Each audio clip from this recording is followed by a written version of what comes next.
mga unang araw ng Kristyanismo, habang nakatago sa ilalim ng mga katakob sa Roma, ang mga mananampalataya ay nakatayo sa kanilang panalangin. Ang kanilang mga braso ay nakataas sa orange posture na sumisimbolo sa pagiging bukas sa Diyos. Ito ay alinsunod sa tradisyon ng mga Hudyo sa kanilang pagsamba.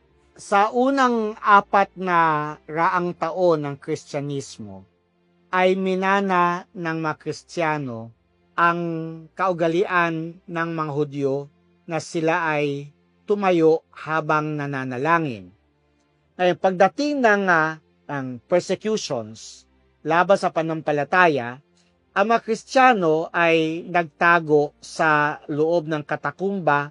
Doon nila pinagdiriwang ang kanilang banal na Eucharistia, at kitang-kita sa mga murals ng katakumba ang larawan ng babae na nakatayo, ang kanyang makamay ay nakalahad patungo sa langit.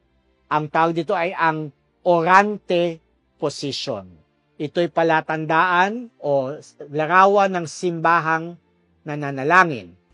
Nang gawing legal ang Kristyanismo noong 313 AD, lumipat ang pagsamba mula sa mga bahay at katakumb patungo sa malalawak na basilika. Nanatiling pangunahing posisyon sa panalangin ang pagtayo lalo na tuwing Linggo, ang araw ng muling pagkabuhay.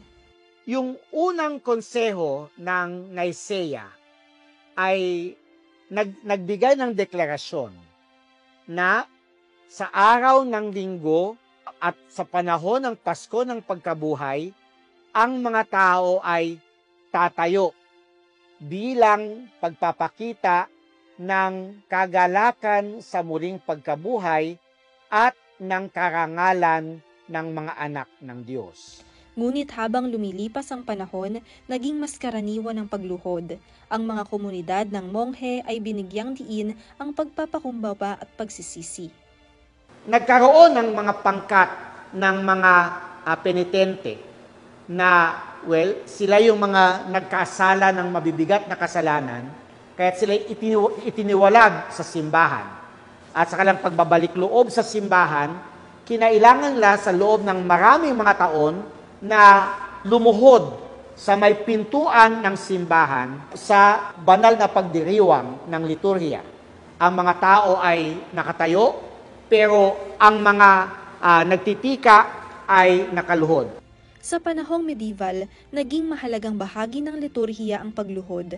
Ang mga mananampalataya ay lumuluhod sa panalangin, lalo na sa bahagi ng konsekrasyon ng Eucharistia. Ang genuflection, ang pagyuko ng tuhod sa harap ng banal na sakramento, ay naging malawakang gawi. Pagdating ng ika-10 hanggang ika-12 siglo, ay pumasok na ang mga impluensya ng feudalism, na kung saan yung mga subjects ay lumuluhod sa harapan ng tinatawag na feudal lords. At pumasok din dito ang impluensya ng papal courts, na kung saan ang mga tao ay lumuluhod bilang kanilang pagpapakita ng pagpapasakop sa kapangyarihan ng Santo Papa. Ang pagbabagong ito ay sumasalamin sa lumalalim na pananaw tungkol sa kasalanan, pagbabayad sala at kadakilaan ng Diyos. Kung ang mga unang Kristiyano ay nakatayo sa kagalakan ng muling pagkabuhay, ang mga sumunod ay lumuhod sa paggalang at pagpapakumbaba sa harap ng makapangyarihang Diyos. Mula sa katakomb hanggang sa katedral, mula sa pagtayo hanggang sa pagluhod, sumasalamin ang mga pagbabagong ito sa lumalalim na ugnayan ng pagsamba, teolohiya at kultura sa kasaysayan ng Kristyanismo. Hanggang sa kasalukuyan, patuloy na may malalim na kahulugan ang posisyon sa panalangin. Ang pagtayo ay nagpapakita ng pananampalataya at kahandaan, habang ang pagluhod naman ay patuloy na tanda ng pagpapakumbaba at debosyon.